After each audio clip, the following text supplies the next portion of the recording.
Ça va? Je me pose.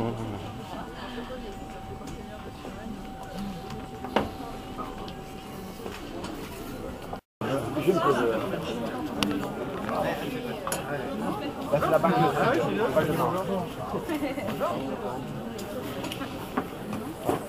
C'est un sujet, le logement pour tous les Français, mais c'est évidemment un sujet en particulier pour nous les Nanterriens.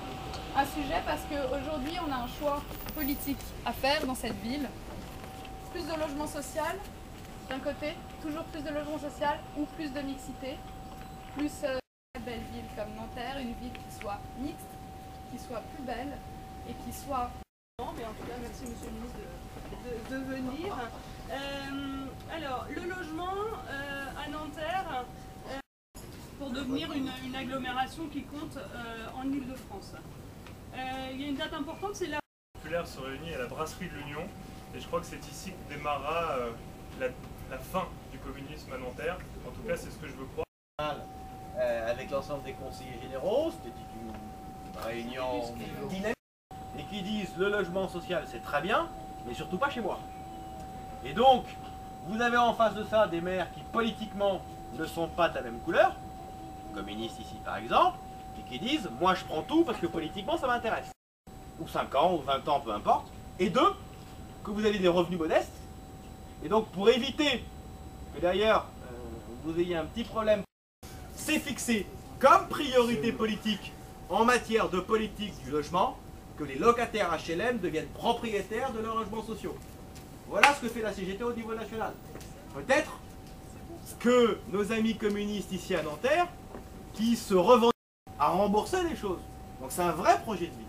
Et là je crois que vous avez un axe intéressant. Parce que la vraie mixité, pour en revenir à votre question, c'est pas...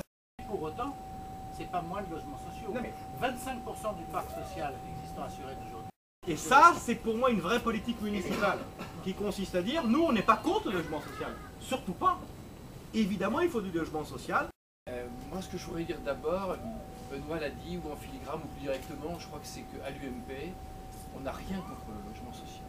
Je crois qu'au contraire, en particulier, c'est les plus modestes, et ils ont besoin de se loger. Et donc, c'est vers eux que souvent... qui vous mettent des toilettes qui sont de moins bonne qualité.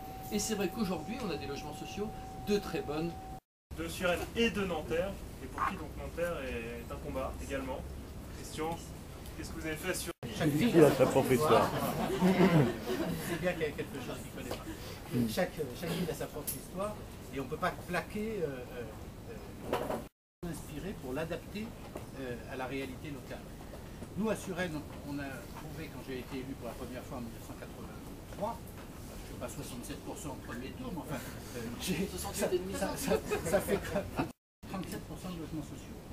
Dans les 10 villes les plus chères des Hauts-de-Seine, on est les seuls à avoir plus de 20% de logements sociaux, c'est-à-dire à respecter la loi SRU. Ce qui prouve bien que ça n'est pas forcément dévalorisant d'avoir un parc social, à condition que le parc social soit bien entretenu, qu'il ait d'abord été bien construit. On avait cette chance-là avec le patrimoine datant de Célier qui était bien construit. Ce n'était pas le cas pour ce qui datait des années 60 et 70, où on avait quelques ensembles.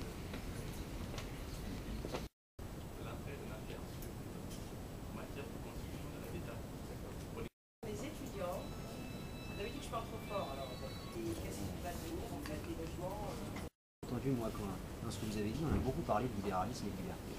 Ça me fait très plaisir. Et c'est vrai que c'est hyper intéressant, on serait tous les Nanterres de Nanterre, je parle surtout des quartiers des Pablo Picasso, où il y a plus d'une vingtaine de tours, qui sont tous des logements sociaux, où effectivement il y a problème emploi, insécurité. Pour moi, la mixité sociale, c'est pas un souci d'organisation. Je pense que vous l'avez voté tous les deux. Il s'appelle la loi Dallot. Dans la loi Dallot... J'étais aux toilettes. D'accord. Sur la loi... Dans la buvette, je sais plus. Voilà. Dans la loi Dallot, on a maintenant... Bon. Je ne l'aurais pas voté. Bon, ben voilà. Mais en tout cas, elle a été votée et par notre majorité, donc il faut bien qu'on l'applique. Bon. Dans cette loi, il y a maintenant une obligation.